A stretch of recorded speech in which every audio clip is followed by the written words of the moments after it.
Hola gente, bienvenidos una vez más a la secta. Hoy vamos a estar hablando sobre la programación orientada a objetos, que es por lejos y con muchísima diferencia el paradigma de programación más utilizado al día de hoy. Te lo vas a encontrar hasta en la sopa y es uno de los temas fundamentales, básicos, que todo desarrollador debería conocer sí o sí. Es fundamental entender estos conceptos. eh, y es pregunta de entrevista de trabajo, sí o sí, para un trainee, para alguien que está tomando su primer puesto, su primer trabajo como desarrollador.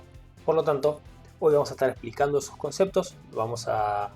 Este video tenía una parte conceptual y teórica donde revisábamos cada una de las partes de la programación orientada a objetos y un poco cómo funcionaba y veíamos algunos ejemplos de la vida real. Y luego teníamos una parte práctica que era aplicar todos esos conceptos al código. Decidí separar este video en dos, ¿sí? Es decir, que este primer video va a ser solo la parte conceptual, solo la parte teórica y conceptual, con ejemplos de la vida real, pero nada llevado a código, porque eh, quiero que este video en particular sirva para cualquier lenguaje de programación que puedas querer utilizar. Te va a servir si programas en Java, te va a servir si programas en Python, te va a servir si programas en Kotlin, ¿sí? Este primer video de los conceptos te va a servir para llevarlo a cualquier lenguaje de programación. Ahora, el segundo video va a ser exclusivamente aplicando estos conceptos a Python. De forma que este conjunto de videos en realidad va a formar parte de la serie de videos del curso de Python, ¿sí? Acá ya quienes vienen siguiendo el curso saben que el próximo paso de esto era programación orientada a objetos, que es lo que estamos por ver ahora, y luego viene Python avanzado y el uso de frameworks, ¿sí? Así que a la gente que le interesa seguir ese curso de Python, tenemos acá en las listas, tenemos el curso de Python desde cero, donde acá van a ir estando todos los videos del curso de Python, incluido este. Ahora sí, habiendo dicho todo eso, vamos a pasar a la PPT que tenemos lista para hoy. Bien, vamos a arrancar a ver los temas de hoy, pero antes sí te voy a pedir por favor que te suscribas y que dejes un me gusta para ayudarme a seguir trayéndote contenido gratis, ¿sí? Lo único que te pido a cambio es eso. Bien, vamos a empezar un poco con el video del día de hoy. Vamos a estar viendo primero una pequeña introducción a lo que es programación orientada a objetos, vamos a estar viendo clases y objetos, vamos a estar viendo principios de la programación orientada a objetos y en el siguiente video, no en este, vamos a ver una aplicación práctica, si vamos a llevar a código todos los conceptos que vamos a ver en este video. Bueno, como una introducción, la programación orientada a objetos, o PO en español, o OOP en inglés, es un paradigma de programación que nace en los años 70 y que busca modelar, ¿sí?, los objetos de la vida real dentro del software. Es decir, lo primero es identificar en un problema qué objetos intervienen para luego poder replicarlos en código, tanto sus características como sus comportamientos. Si ven, la programación orientada a objetos no es algo nuevo, ¿sí? Nace en los años 70, lleva más de 50 años con nosotros. Sin embargo, está más vigente que nunca. Es, como te dije, el paradigma de programación más utilizado con terrible diferencia, una diferencia increíble respecto al resto. Y nada, es fundamental. Te lo van a preguntar en cualquier entrevista en la que sea tu primer trabajo en el rubro. Bien, la programación orientada a objetos no es lo mismo que la programación procedural, ¿sí? El enfoque es completamente diferente. Mientras que la programación por procedimientos hace hincapié en la secuencia de pasos de codificación necesarios para solucionar un problema, la programación orientada a objetos lo hace en la creación e interacción entre objetos, ¿sí? Bien, la clave de la programación orientada a objetos, como te comenté, es identificar qué elementos participan e interactúan entre sí en nuestro modelo, en nuestro problema, perdón, para modelarlos. Básicamente, lo que hacemos cuando intentamos resolver un problema aplicando programación orientada a objetos es identificar qué elementos participan, ¿sí?, y lograr llevarlos a código. No todo el objeto, solo los comportamientos que son relevantes para nosotros en el contexto del problema. Esto quiere decir que la dificultad, ¿sí?, está en identificar los atributos y comportamientos de los objetos que intervienen en nuestros problemas. Ya lo vamos a ver un poco más adelante con el ejemplo de la vida real, te va a quedar más claro. Pero la principal dificultad es esa, es identificar correctamente nuestros objetos para poder hacer su, su réplica en el código. Acá tenemos un ejemplo, ¿sí?, de una clase de auto y un poco, ¿no?, en una clase lo que definimos es los atributos, ¿sí?, que puede ser color, modelo, el año de fabricación, el tipo de combustible que usa, y comportamientos, ¿no? Arrancar el auto, frenar el auto, o sea, apagar el auto, acelerar, ¿sí?, son comportamientos del auto. Esto podría ser, no importa el lenguaje, de hecho no sé qué lenguaje de programación es, no es relevante, sí importa que veamos que de esta forma podremos modelar objetos de la vida real, ¿sí?, es decir, un auto. En el contexto del problema en que se encuentra, nos importarían estos valores, ¿sí?, estas propiedades. Obviamente un auto tiene muchísimas más propiedades, ya vamos a ver que esto es uno de los conceptos, de los principios de la programación de objetos, pero a nosotros en el contexto de este problema nos interesan estas 4 propiedades, entonces son las únicas que replicamos en código y nos interesan estos 3 comportamientos, así que de vuelta es lo único que modelamos. Acá dice, ¿no?, en una clase definimos atributos y métodos del objeto a modelar. Y ojo, el modelado del objeto depende del contexto del problema, esto es lo que comentaba recién. Este auto se puede modelar de una forma diferente en otro contexto, ¿sí? Ahora vamos a ver igual ejemplos de esto más adelante en este mismo video. Existen varios lenguajes de programación que soportan programación orientada a objetos, ¿sí? También los hay que no la soportan, obviamente, pero entre los que sí la soportan y los más populares a día de hoy podrían ser Python, por ejemplo, que es lo que vamos a ver en el siguiente video, C++, Kotlin, Java, ¿sí? Java es muy lindo para aplicar programación orientada a objetos porque es de verdad que tiene como todos los elementos para hacerlo. Python tiene algunas cositas ahí particulares. Bien, pasando un poco a algunos conceptos clave que van a ser necesarios para entender al 100% los temas que nos toca ver luego.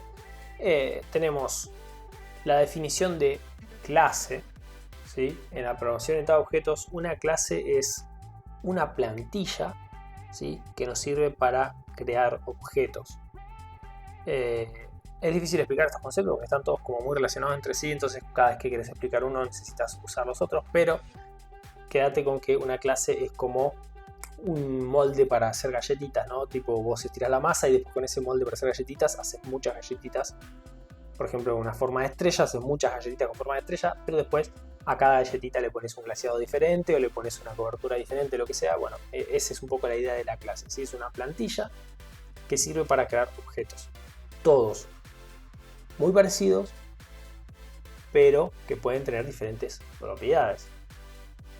Ya lo vamos a ver de vuelta igual mejor, pero quédate con eso. Una clase es un molde para crear objetos. Un objeto es la representación de un objeto de la vida real en código, ¿sí? Esto lo comentamos recién. Un objeto es esa representación de ese objeto en la vida real, como puede ser el auto en la vida real, pero su representación en código. Y cómo se crea un objeto, como dijimos recién, a partir de una clase. Es decir, si volvemos esto, que vemos que tiene la palabra reservada class, es una clase, y esto sirve para crear autos. Cada auto va a ser un objeto, y cada objeto auto va a tener un color diferente, un modelo diferente, un año de fabricación diferente, ¿sí?, un tipo de combustible diferente, pero todos van a tener en común que son autos. Cada uno de esos objetos fue creado a partir de la clase auto, pero cada uno de esos objetos va a ser un auto. Sin embargo, sus propiedades van a cambiar. No vamos a hacer siempre autos rojos. Haremos un auto verde, un auto amarillo, un auto azul, ¿sí? Van a ser diferentes modelos, diferentes años de fabricación, ¿sí? Ford no hace un único auto en un único color siempre. Obviamente tiene diferentes modelos. Ese es un poco el concepto y la diferencia entre clase y objeto, ¿no?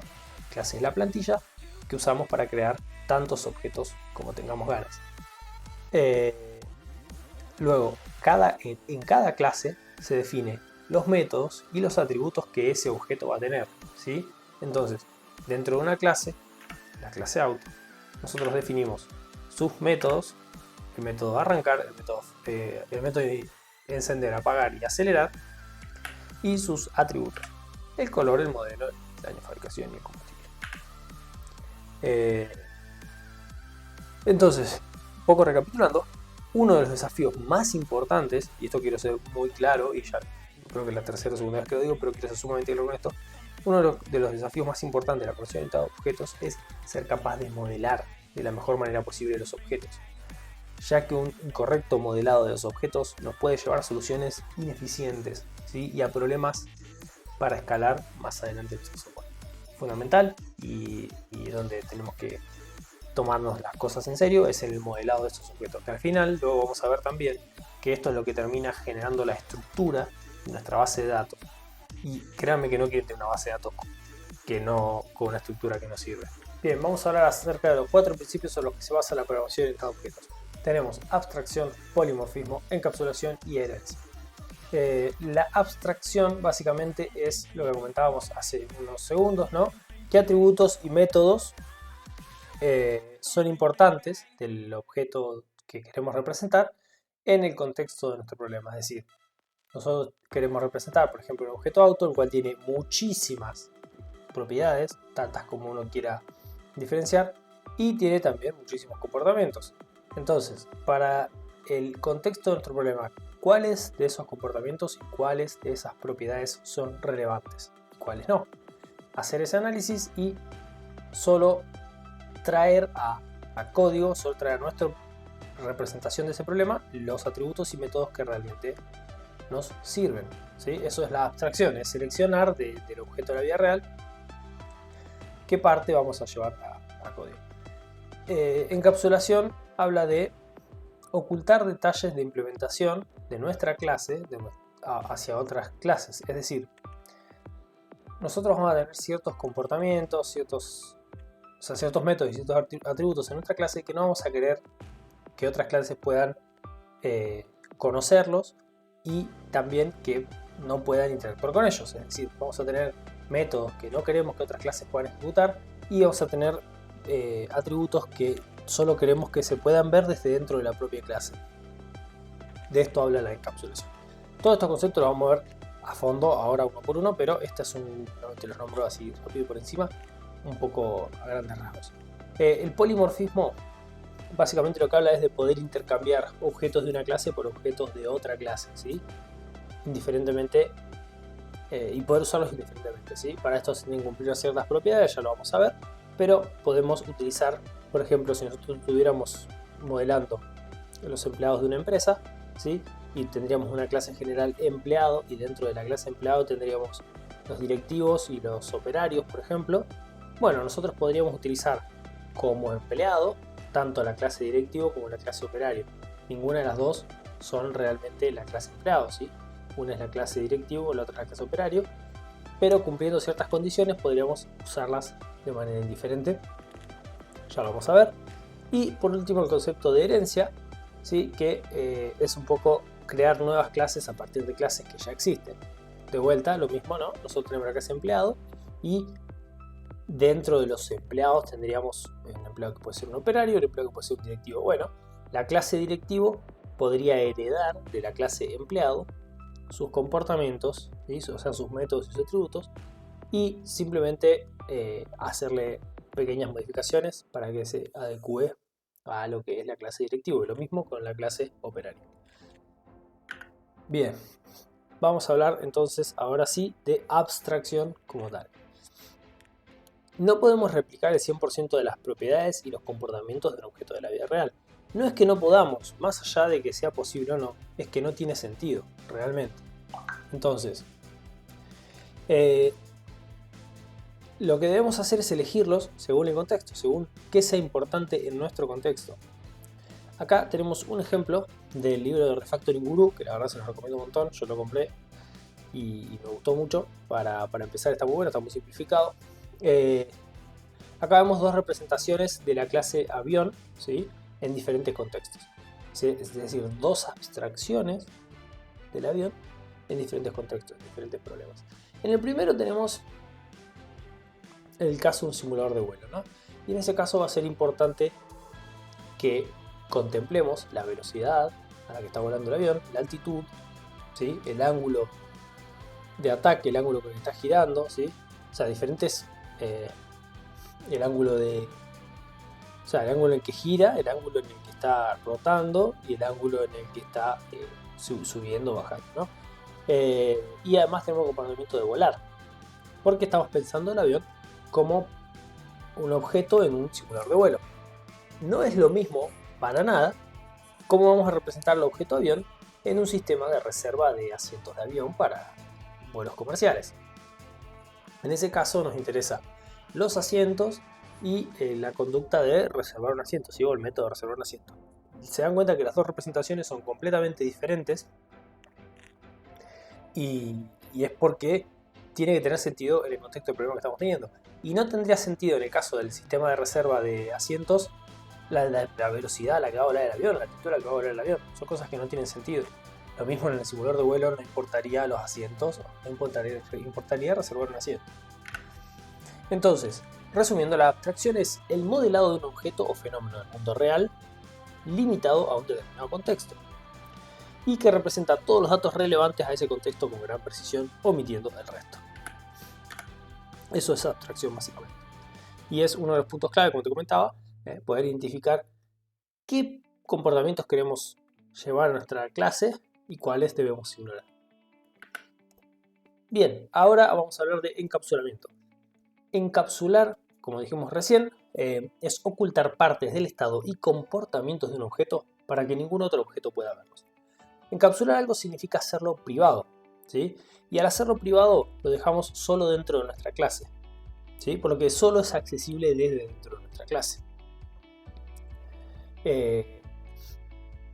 Básicamente, como habíamos comentado, son comportamientos y son propiedades de nuestra clase, pero que no las puede ver ni utilizar nadie fuera de nuestra clase. Te podrás preguntar, bueno, ¿para qué quiero hacer un comportamiento dentro de una clase que nadie más lo puede usar afuera? Bueno,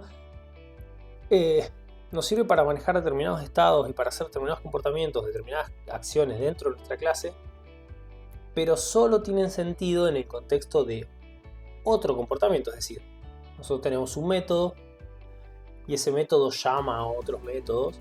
Entonces la llamada de esos métodos solo tiene sentido en ese contexto. Por eso no queremos que sea accesible desde fuera.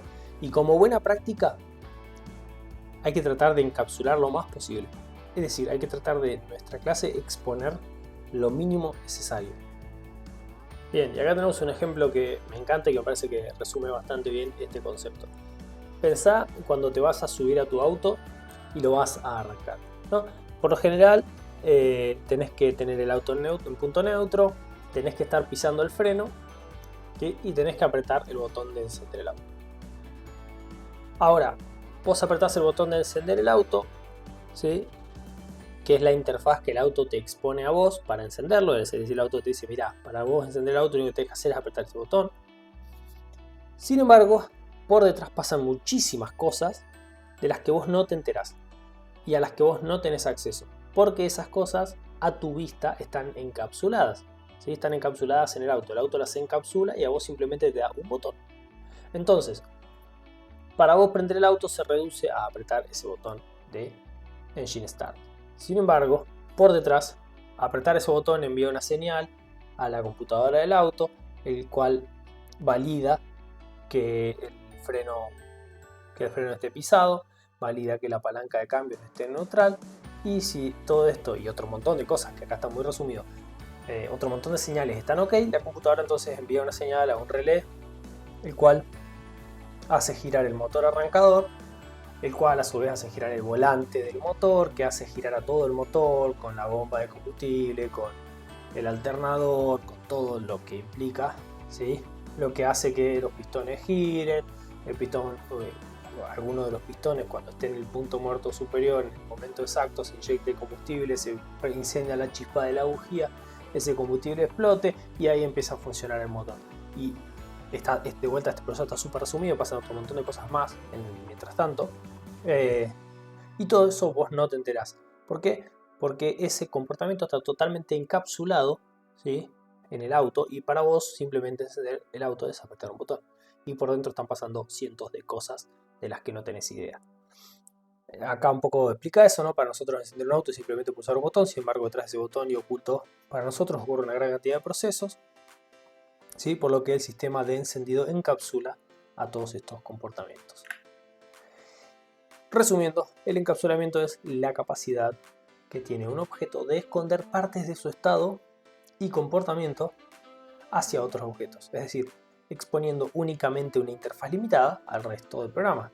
En este caso, la interfaz limitada es nuestro botón de arranque y todo lo que está encapsulado es todo lo que está sucediendo por detrás. Bien, otro principio de la programación orientada a objetos y uno muy importante es la herencia, ¿sí? Que nos permite crear clases similares entre sí, evitando repetir código. De esta manera aplicamos el principio DRY, que es Don't Repeat Yourself, que es básicamente no copies y pegues código, sino trata de reutilizarlo. Básicamente la herencia trata de cómo podemos justamente heredar, ¿sí?, comportamientos y atributos, o sea, métodos y atributos de una clase hacia otra sin tener que reescribir este código. ¿Cómo decidir cuándo aplicar herencia? Bueno, un concepto que a mí me dijeron en el 2018, ya hace 5 años, cuando tomé mi primera certificación de Java, y me lo sigo acordando porque me pareció una forma muy sencilla de identificar cuándo conviene aplicar herencia o no, y me ayudó mucho al principio, y es que la clave está en poder usar la palabra es para definir la relación entre las dos clases, ¿sí? Ya lo vamos a ver en código y va a quedar mucho más claro, pero vos tenés que poder decir es decir, por ejemplo, en el ejemplo anterior nosotros teníamos la clase empleado, ¿sí?, y teníamos las clases operario y directivo, creo. Entonces, un directivo es un empleado de la empresa y un operario también es un empleado de la empresa. Entonces, sí tiene sentido aplicar herencia, porque un operario es, y ahí la palabra es, un empleado de la empresa. Un directivo es un empleado de la empresa, ¿sí? Los casos en los que conceptualmente la palabra es no te defina correctamente la relación entre esos objetos en la vida real, es que tal vez no sea un caso para aplicar herencia. Bien, para hablar de herencia tenemos que definir como 3 conceptos, ¿sí? Tenemos que tener claro 3 conceptos clave. El primero, una subclase. Una subclase o clase hija es una clase que se crea a partir de otra clase, ¿sí? Nosotros tenemos la clase empleado y queremos heredar la clase operario, porque operario es empleado, entonces nos hace sentido utilizar herencia en ese caso. Bueno, esa clase operario que se crea heredando de la clase empleado es una subclase de la clase empleado. Tenemos el concepto de superclase, que es el concepto opuesto, ¿sí?, también conocido como clase padre, que es una clase a partir de la cual se va a crear otra. Es decir, en nuestro ejemplo, tenemos la clase operario y un operario es un empleado. Bueno, empleado sería la superclase y operario la subclase. Y heredar, que es un concepto que ya venimos hablando, pero vamos a tratar de dar una definición, es tomar todos los comportamientos y atributos de una clase padre y aplicarlos a una clase hija. Es decir, es tomarlos desde la superclase y llevarlos a la subclase, por lo que la clase operario tendría los métodos y los atributos de la clase empleado. Acá tenemos otro ejemplito, ¿sí?, con animales, y tenemos varios niveles de herencia, ¿no? Porque un perro es un animal, un gato también es un animal y un ave también es un animal. Ahora, un pastor alemán es un perro, es una raza de perro, que a su vez un perro es un animal. Por lo tanto, un pastor alemán también es un animal, ¿sí? Un gato persa es un gato y también es un animal. Lo que un gato persa no es un ave, ¿no?, obviamente. Entonces, bueno, un poco la idea es la herencia, ¿sí?, en este caso tiene más de un nivel y esto es totalmente normal, y funciona de esa manera, ¿no? Un perro es un animal, entonces los comportamientos que tiene animal van a estar en todas las clases. Ahora, los comportamientos o los métodos, los atributos que tienen perro solo van a estar disponibles para pastor alemán, dálmata y perro, no van a estar disponibles para gato. Bueno, acá está un poco lo que explicábamos recién. Entonces, resumiendo, la herencia es la capacidad de crear nuevas clases a partir de clases ya existentes. El concepto es ese, no hay más, pero te va a tomar mucho más sentido cuando lo apliquemos prácticamente. Pero el concepto es ese, literal es esto, no tiene más. Pero es muy poderoso. Bien, y por último, el último principio es el polimorfismo. Polimorfismo es la capacidad de un objeto de poder fingir ser de otra clase, ¿sí? Normalmente de una clase que extiende o una interfaz que implementa. Lo de interfaces ya lo vamos a ver. Y este sería un ejemplo, ¿no? Nosotros tenemos la clase profesor, ¿sí? Que hereda de la clase persona. La clase profesor titular que hereda de la clase profesor. Y la clase profesor interino que también hereda de la clase profesor. Porque un profesor titular es, al fin y al cabo, un profesor. Un profesor interino es un profesor también. Y un profesor es una persona. Bien, ahora esta clase listing profesores, que hace uso de la clase profesor directamente, podría, el profesor acá, cuando esta clase lo utiliza, podría tranquilamente estar usando un profesor titular, un profesor interino o un profesor, digamos, tal, de la clase profesor, indiferentemente. A pesar de que en esta clase solo esté definido la clase profesor, como acá hay herencia, esta clase cuando llame a profesor titular o profesor interino también va a poder interactuar con ellos. De vuelta, yo sé que ahora puede no tener tanto sentido, pero cuando lo veamos en código te va a quedar súper claro. Lo que sí, quédate con eso, ¿no? El polimorfismo justamente es muchas formas, ¿sí? Polimorfismo. Entonces, lo que permite es exactamente eso, es poder intercambiar, ¿sí? Acá la clase profesor titular o la clase profesor interino indistintamente, incluso la clase profesor, si tuvieran implementación, y usarlas indistintamente, como que todas fueran lo mismo, a pesar de que son tres clases diferentes. Esto también es muy poderoso y se usa mucho para lo que es aplicación de patrones de diseño, de comportamiento, y la verdad que es sumamente útil. Y bueno, acá está un poco la explicación, ¿sí?, de lo que les comenté. Resumiendo, el polimorfismo es la capacidad que tiene un programa, ¿sí?, de detectar la verdadera clase de un objeto e invocar su implementación, incluso aunque el tipo real sea desconocido en el contexto actual. Es decir, que esta clase espera recibir un profesor, pero en realidad está recibiendo un profesor titular, ¿sí? Y la clase al principio no lo sabe. Pero no importa, es capaz de inferir que ese es un profesor titular y llamar al método correcto. Eso es el polimorfismo, ¿sí? Acá está definido exactamente de esa forma. Bien, eso fue todos los conceptos teóricos que vimos por este video. Vamos a dar en el próximo video un pequeño repaso muy rápido de lo que es UML, ¿sí?, que es en lo que están hechos estos diagramas, como para que tengan esa herramienta también. Y luego sí vamos a pasar a la aplicación práctica en Python ya 100%. Espero que este video te haya gustado, que te haya servido. Déjame en comentarios si tenés alguna sugerencia. Por favor, déjame un like, suscríbete y se vienen muchos videos más. Si hay algún contenido que te interese en particular, me podés dejar en comentarios para ver si de verdad conozco sobre el tema. Hacemos un video o hacemos un vivo, hacemos lo que necesite según el tema que sea. Nos vemos en el próximo video. Hasta luego.